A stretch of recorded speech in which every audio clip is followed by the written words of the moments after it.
আপনারা কি জন্য দেওয়া হয়েছে এখানে?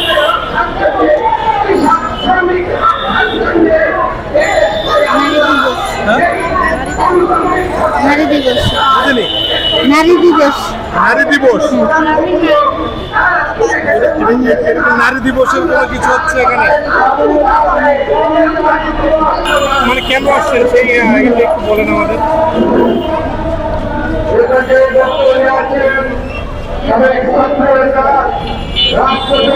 কেন আসছে এখানে? কে নিয়ে আসছে আপনার এখানে?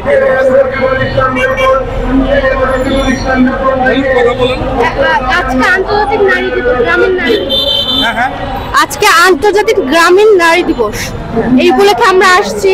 এখানে নারীদের বিভিন্ন অধিকার বা আমরা যে গ্রামে যে নারীরা কাজ করছে, কৃষি কাজ করছে, আমরা কিন্তু মনে করি কি কৃষি কাজ মানে পুরুষরা করে কৃষি কাজটা, কিন্তু না, তার পাশাপাশি মহিলাও কৃষি কাজ করছে, কিন্তু তাদের অধিকার ঠিক মতো দেওয়া হচ্ছে না, তাদের অধিকার দিচ্ছে না কেউ। মানে কৃষিকাজ বা যে কোনো কাজই মহিলারাও করছে, কিন্তু তাদেরকে পুরুষদের মতো অধিকার দিচ্ছে না। এইগুলো আর কি দাবি নিয়ে আসছি।